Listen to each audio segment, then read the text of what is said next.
here we are, and welcome to another, part 2 of our Stranger Things conclusion episode. Maybe this is going to actually go in 2 parts, who knows. But I am back with my sister Becky. Again, scheduling made us have to break up the episode in different ways. But Becky, how you doing?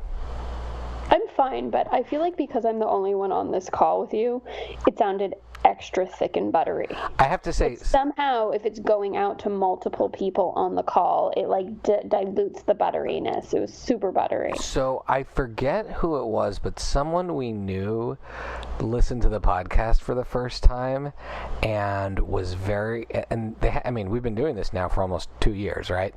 And you know, they just picked up a couple episodes and they like awkwardly asked Allie, they were like, is Shai trying to do like a sexy voice without having known that this has been a bit since the 7th episode or something like that? That the buttery, even if I didn't want to do it anymore, I can't not do the buttery voice. Tones. The buttery tones and the... It's good that we're referencing it in case someone's just picking up a rando ep. Exactly. And the fact that Lindsay and Jen were the ones who came up with the whole concept of it being the buttery voice. Anyways, it's a bit, people. I'm not trying to overdo it. Believe me, otherwise I'd talk this way the whole episode. Oh God, please. So, before we get into Stranger Things conclusion, I have a list of things that I wanted to bring up and chat with you about. Yes. Okay, so, number 1, what if I told you there was a TV show created by Guillermo del Toro, starring Nick Offerman and Tatiana Maslany, and Tatiana Maslany was kind of playing her Helena-type voice character, and it also had Glenn Close and Nick Frost. I feel like all of those, I don't even need the Guillermo del Toro part of it. That's, to me, the least interesting. Tatiana Maslany and Nick Offerman teamed up, whatever that is, I need to see it. So this is, you know how I love Troll Hunters, the animated series? Yes. So yes, there is a spin-off series, or it's a shared universe series called Three Below, which I think might even be the superior show now that I'm watching. I just started. Is it another animated show? It's another animated show. It's amazing. It is amazing. Oh, and Diego Luna also as one of the voices. Oh, okay. Yeah, no, I'm in. All I can say is that if you're a parent and you want to watch a show with your kids that is super fun, that you will both enjoy, that has great storytelling, great characters, and great messages about growing up, and there's also, because the main characters are aliens from another planet, there's some really fun immigration subtext commentaries about being tolerant and stuff like that are cool. That's quite fun. So that's that's one rec that I think you should check out. The other thing I wanted to review is that Mom and Dad and I were chit-chatting the other day, and we were talking about Dad's taste in TV shows, and Dad has a very specific taste in TV. So weird.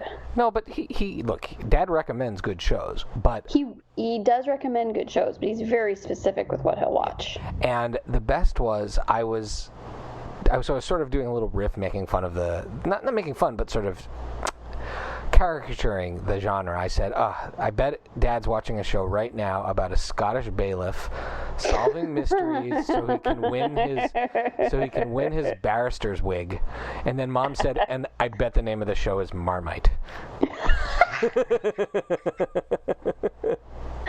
Touche, Mom. Yeah, Touche. Mom, that was a great bit.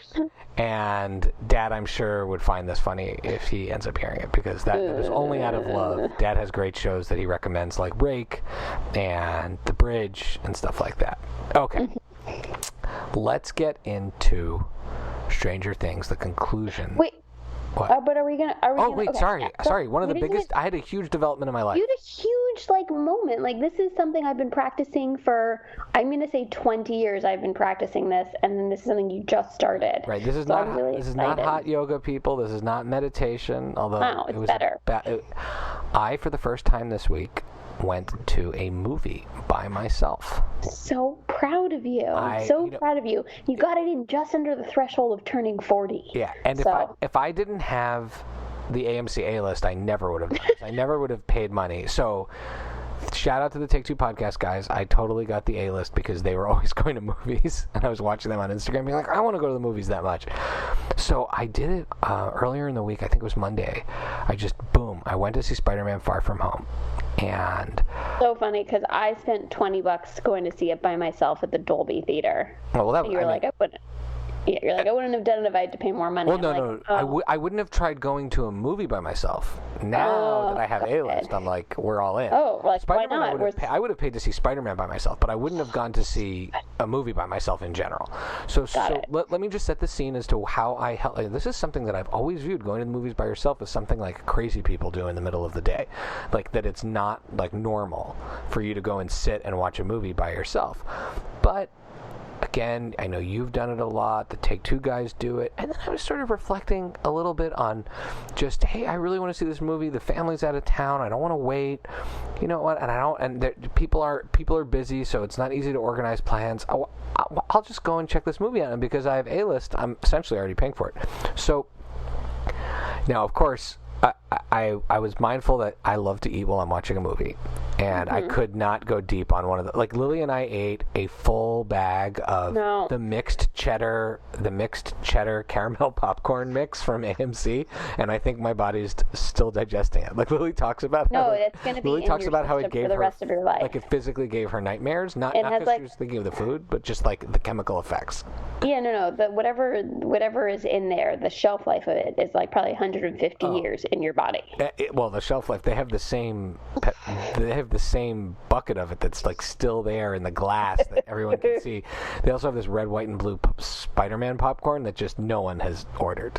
And so I didn't want to do that. So I went home and I brought 2 Chobani yogurts, 2 peach on the bottom Chobani yogurts, which I'm back into eating, my Susie's quinoa corn thin cakes, a water bottle, and some Fiber One cinnamon bars, which are my cinnamon coffee cake bars. Like very similar snack situations when we saw Spider-Man Far From Home alone in the middle of the day at an AMC. So this was my dinner.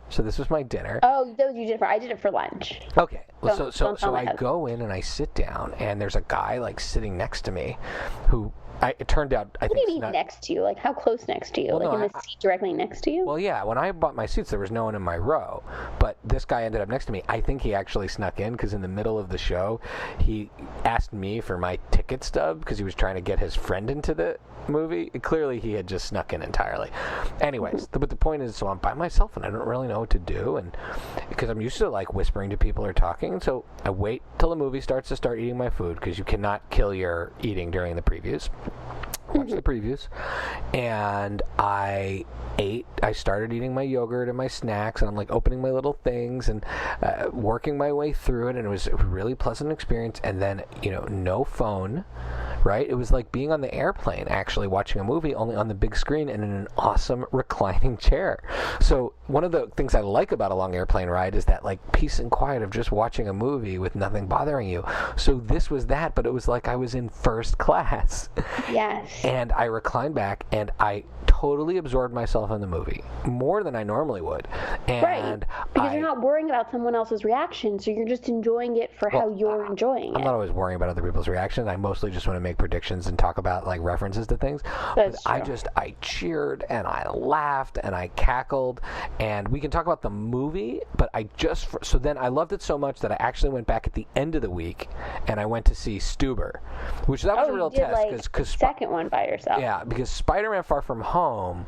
That's an easy one to just enjoy. Spider-Man Far From Home, I knew I was going to like. Like, even if it was lame, I was going to like it. But Stuber, Brian from Take Two had earlier in that day crushed it, like just eviscerated it on his Instagram story. So already I was going into it like, oh wow, someone whose taste I respect hates this movie. But going by myself again, it was a lovely experience. Although my snack situation there was, I got a sandwich from Subway. I splurged. I got a little Italian BMT with turkey instead of ham. All right. And I got some pop chips and more Fiber One coffee cake. Don't you want to know what my movie theater vanilla snacks Diet Rooper? No. I need to know, before we review the movies, I need to know about your whole experience and your reflection on me having done this after 39 years of watching movies. I'm very proud of you. I'm someone who, while I'm an extrovert and I love being around people, I really take a lot of joy, a lot of pleasure from doing things completely by myself, at my own pace, in my own way, without having to worry about anyone or adapting to anyone, and just like having the me time. And so movies are something that I've always enjoyed going to by myself. Certainly in moments of my life when I've been fun employed or recovering from a surgery or whatnot, I like to enjoy a little daytime movie treat. It feels like I'm doing something a little bit sneaky, you know? It's like going into first class. Yeah, it's sneaky. So I've always enjoyed it, and this time what happened was I really wanted to see Spider-Man, and I don't really have any friends that are like that into superhero movies that they'll like go with me and spend the money. Edgy, but he has a job now, so you know he's too busy for me. And Vlad certainly isn't going to get a babysitter to come with me to see this. So it just seemed like the perfect opportunity. I'm having a few quiet days around the house. Might as well just take advantage. I was on the fence about it because there was a feeling of guilt. And then Lily reminded me that if my husband had free time, he would be surfing. So why would I think twice about doing the thing that would bring me joy? And if you're a Friday night movie sibling, going to a movie or watching a movie or a show, that is your surfing. That is your surfing. And as Lily says, we have a podcast. You're damn right. Exactly. And I was like, and we're going to review it for the podcast. So I hopped in the car, did a quick stop at Whole Foods, got myself some vegetarian sushi, some hippie vegan cheddar puffs. Oh, very nice. Not eating those. You should. They are amazing. I was looking for a cheddar-based snack, but I couldn't find one in a bag that wasn't enormous, and so I just went with Pop Chips. So the vegan cheese hippies are they're like fake, like cheddar, but like not actual cheese, and they're really good. Some fresh fruit, a little Spindrift drink for myself, and snuck all my goodies in. And because I was in the Dolby seat, it's like a lounge, Barca lounger chair, and you have these like huge armrests, so I could set up all my whole tray of food, like all my various courses and stuff. It was fabulous. And same as you, I laughed, I cheered, I enjoyed myself through and through. That doesn't mean I don't think there were problematic elements of the movie. Yeah, but I will say this. Tom Holland is my Spider-Man. Yeah. He's my Spider-Man. He's my Peter Parker. Love him. I think similar to the way I felt about Endgame, which was imperfect, although I enjoyed this more than Endgame. Much more. It's also an hour shorter. Yeah. When you put this in the context of where you are in the Marvel Universe, I think ultimately what this movie was about was passing the torch, saying that Iron Man is gone, spoiler, whatever. I mean, it's in the commercial. Okay, that Iron Man is gone, and that Spider-Man is going to be one of your leaders, or the leader of the Marvel Universe going into the next phase. And if you're a kid who grew up reading Marvel comics, you know that Spider-Man, Marvel Universe ultimately is about, Spider-Man is the guy. I know he wasn't the first creator, created in the 60s, but he's the symbol of everything that is Marvel. And it's so amazing that we actually got a decade, in the end, if you look back on it, a decade of Spider-Man outside of the universe. So they built so much, so they didn't have to build it all around Spider-Man, that now they're putting him in. And the torch really has been passed, and they did it in a really emotional way. And I want to give credit to Tacos and Turntables, our cousin Jesse's podcast, because I was listening to it earlier today. But something I agree with 100% that they were talking about was that how Uncle Ben, which by the way, I personally, they were kind of lamenting that they weren't talking about Uncle Ben. I'm so sick of hearing that Uncle Ben story. I'm so over it. You know, the two. I love the little homage where it just has his initials on the suitcase, and I'm like, great. Like there's little Uncle Ben homages throughout, and that's fine. We know the backstory. Even Spider-Verse just skipped it, right? Yeah, skipped it. No, well, kind of. The Uncle Ben. Oh, really? It went very fast. Yeah. It went fast through it, and then, but then when we talk about, but as we talk about in this movie, they had him experience a loss that they had been building. In fact, rather than jamming it into some origin thing, the whole Iron Man relationship is, again, it's not just about great power comes responsibility, but it's like, okay, now you have this power, step up and save the day. And what I really enjoyed about, as far as like that storyline and the performance, is how emotional it really genuinely was. you know, him experiencing that loss and coping with it and struggling with it. And honestly, I really, as far as like developing his character and his place in the Marvel Universe, really thoroughly enjoyed the movie. Really, my only problem is that this takes place 8 months after Endgame. During the battle against Thanos, where were Tony Stark's 1 billion weaponized droids? Drones.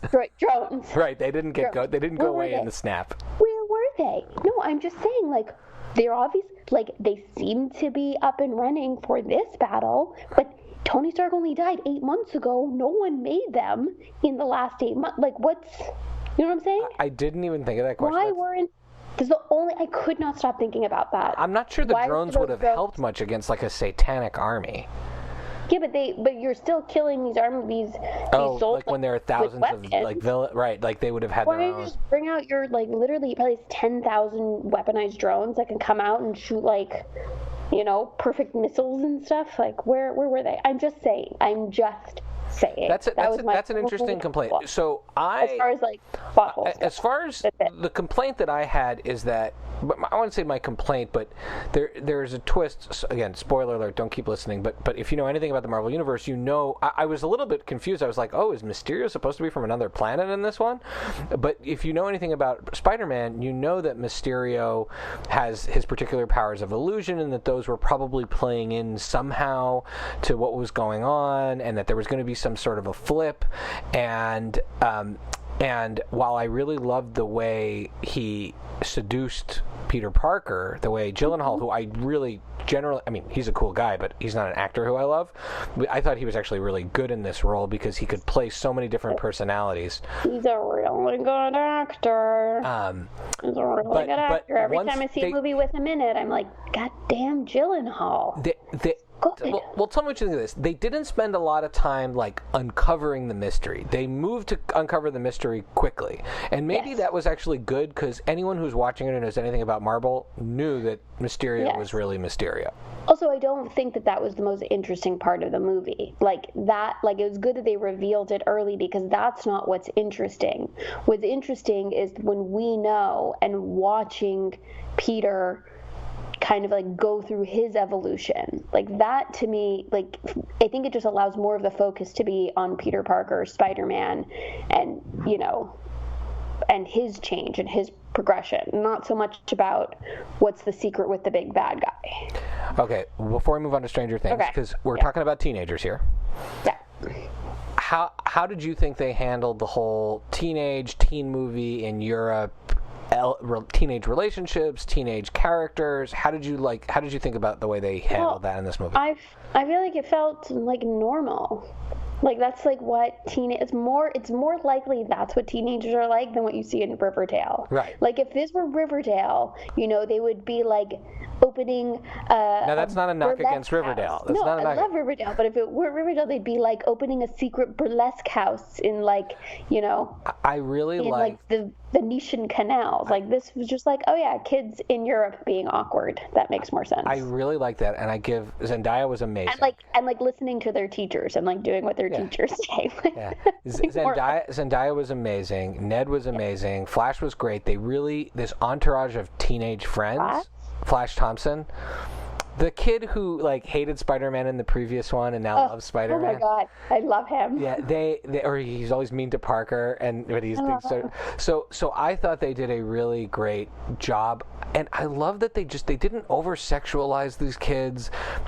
They made them just like funny, awkward kids, and that's a great segue into Stranger Things, because I think one of the great strengths of Stranger Things is the relationships between those teenagers. Between the kids, and letting them be kids and behave like kids despite all the craziness going on in their world. Right. Like, I thought it was so cute when they had Elle and Mike like making out secretly in the beginning of this season, but it wasn't like gross. I mean, I love a TV show like Sex Education, but it wasn't like Sex Education. Nor did that need to be that way for that to be good. No. And then there was also like I don't know, the way that their conversations go when they are breaking up and trying to get back together. Like, it just seemed much more authentic. When she goes in to watch the guys and they burp and fart, it was amazing. Okay, so let's.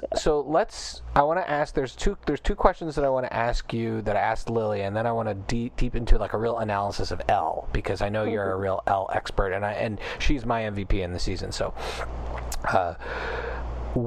spoilers everywhere here. What'd you think about Hopper? What happened with Hopper at the end, and do you think he's dead? Okay, so first of all, immediately when it happened, all I could think was, well, there's clearly plenty of time for him to run back to safety, because he didn't travel physically that far. He's like 30 feet from safety, so he could start running back to safety as Joyce is flipping the switches to blow up the machine. So immediately my mind goes to, oh, this is a setup for season 3. It's going to be something about his body missing. Like, there's going to be this is just a setup for season 4. Oh, so you were already thinking that. Okay. I was already there, and so I think I had a hard time with the emotional moment of it, because I was like, it's a setup. Like, I just don't, like, it wasn't done well enough for me that I was like, oh, it's a setup. 1, but 2, I really as far as like Elle and what she's going to go through, I found it like really deeply upsetting and troubling to think that she would lose him. Right, and that to me, what sells Hopper going, because he wasn't even a likable Hopper at the end. No, he was pretty annoying the whole season. Is her acting and feeling her loss, because this is the person that was her father, basically. So I don't mind it happening, because I feel like it's like, okay, it's some sort of plot setup for season 4, as far as, because they're not killing him off the show. They're not. Like, he's gonna continue to be in the show.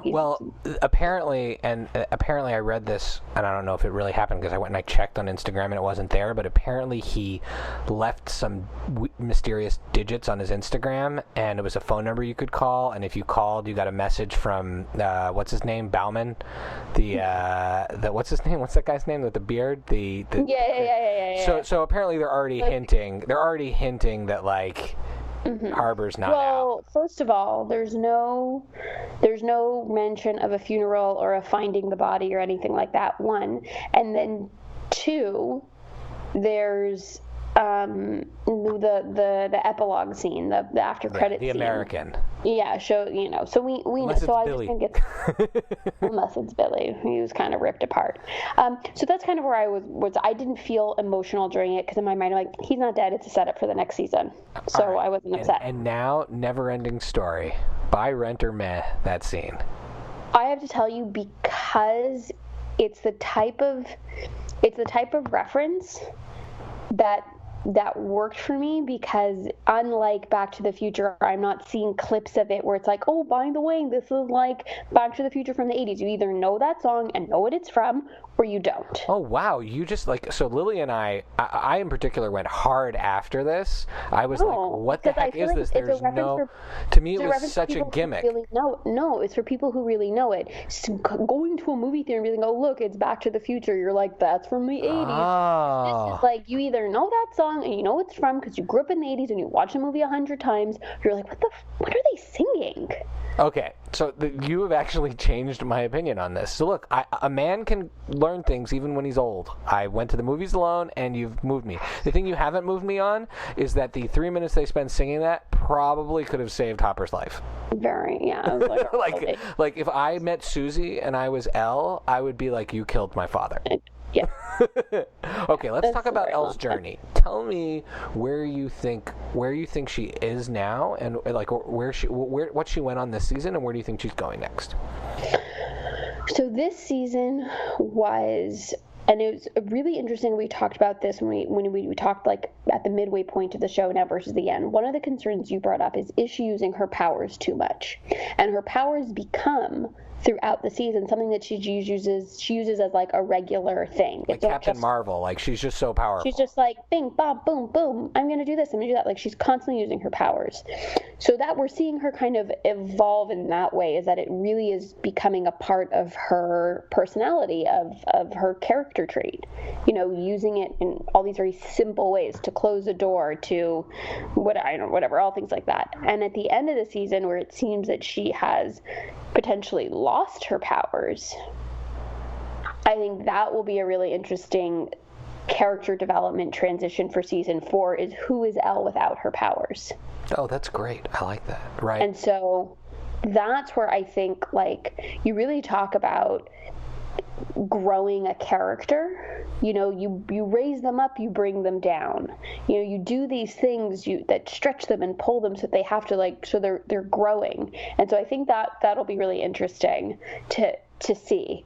So that's what I feel about her powers, and I understand. Now, I do have a question. So just make sure I understood the plot of the season correctly. I mean, the plot is her powers allowed her to close the gate to the Upside Down. Now, because of that, when the Mind Flayer comes back, because the gate gets reopened, so he's like reanimated.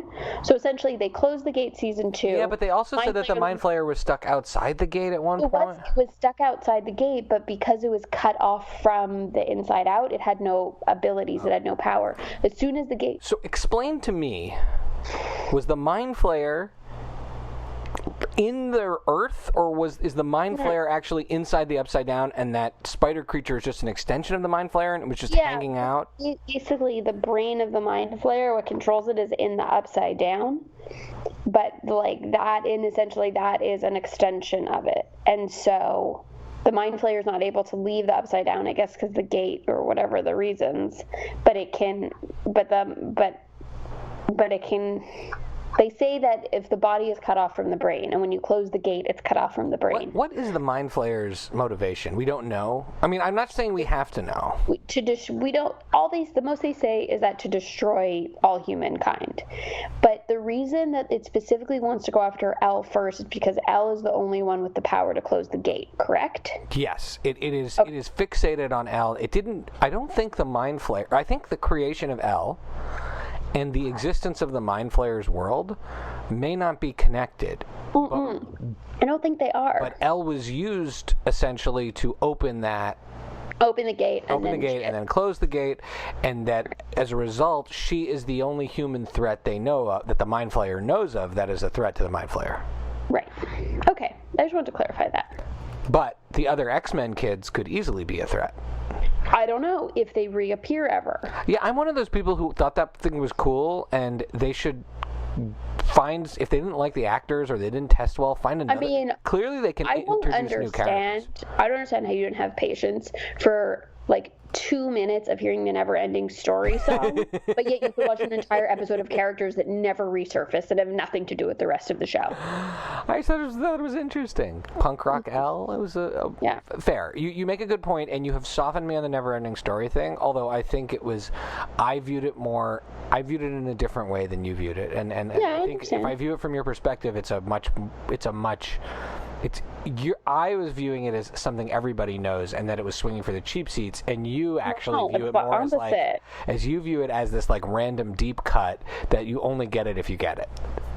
Yeah, because people might know like a little bit about Never-Ending Story, but unless you watch that movie, that's like the opening song and the closing song. You have to have like you know what I mean? That's true. And those kids did sing it well. Okay. Sang it very well. What do you think? Do you think Elle and Mike... I can't handle Elle and Mike not being together. It stresses me out. No, I actually, I understand that Joyce needs to move the kids away at the end, because it's like... I mean, who wants to live there? Multiple times in a row, whatever that gate opens and it tries to, murder her family, I get it. The smart thing to do is to move away. But I also feel like, considering the trauma they've experienced, how do you expect them to relate to other children, to relate to other people, if you're taking them away from the only people that understand what they've been through?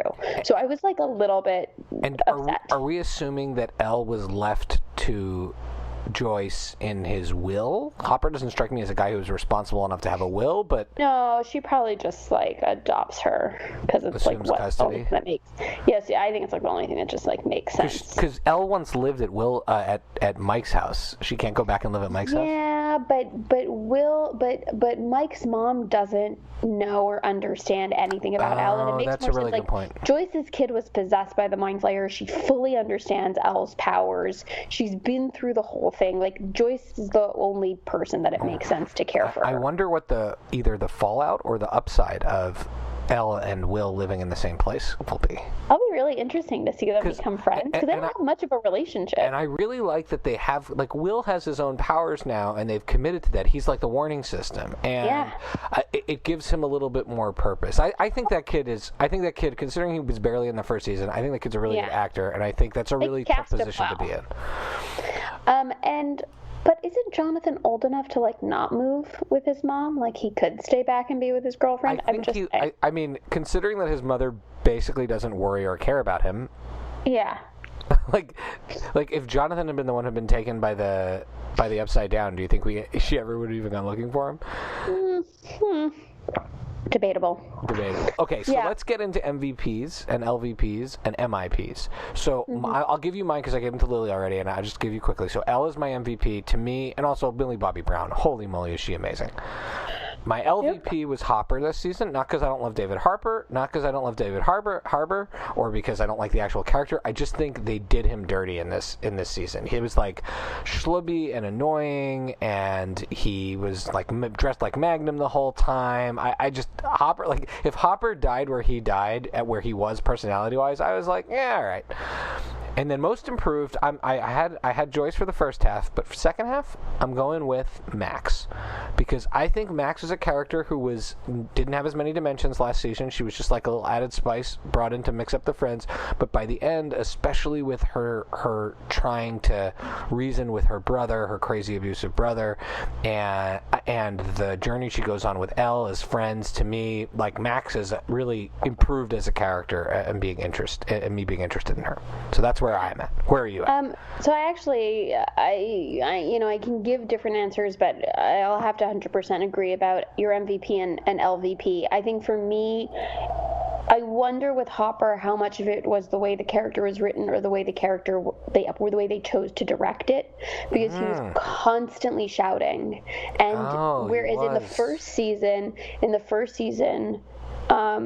his evolution of a character was so interesting, and in the second season it felt like we really went deeper with him and his, like, bond and relationship with Elle, and his obsessiveness of protecting her. And then in this season it was like they just got stuck in a loop with him and just decided he's just a shouty, cranky, drunk, old man, basically. And I just don't like the way he was directed. And I didn't love the moonlighting shtick with him and Joyce. Like, why are him and Joyce suddenly antagonizing each other? I get that they like each other and stuff, but it was too much. With everything they've been through, you'd think they'd be more sympathetic with each other. Right, and it was very loud. It kind of gave me a headache. It didn't feel like it went anywhere. It didn't feel like it evolved anywhere, and it felt like it didn't contribute to sexual tension between the two of them or create chemistry between the two of them. I thought they had a lot more chemistry in the first season when they were sad.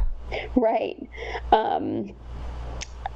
So I agree with you. And yes, again, everything centers around her powers, maybe second to her as MVP if we just want to shake it up, give people something different.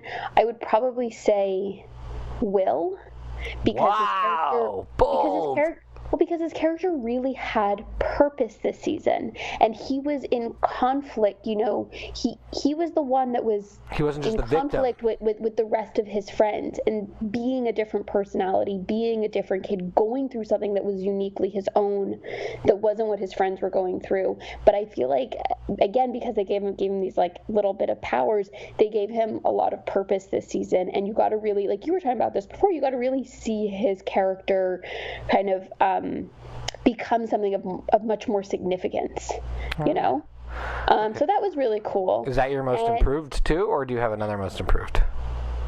No, my most improved for me is the, like, crazy paranoid conspiracy theory guy that Joyce and Hopper. Oh yeah, you think he earned a spot?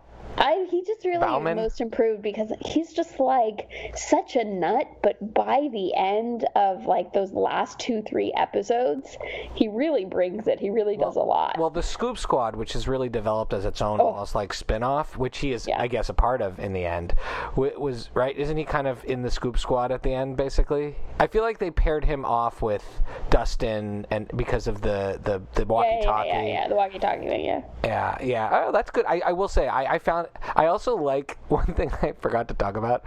One thing I do enjoy about him that he did in both seasons. Right, because he was in last season too. Don't Jonathan and Nancy go Hook up. visit him? Yeah, they hook up in his house. and he's like the sexual tension reader. That part I really, really thought was funny. Right. And his friendship with Alexi was really funny. It was very really and like sweet. how. And actually, I was surprised. I didn't think actually Alexi was going to die. I thought they were just going to have a new character because they just love adding new characters.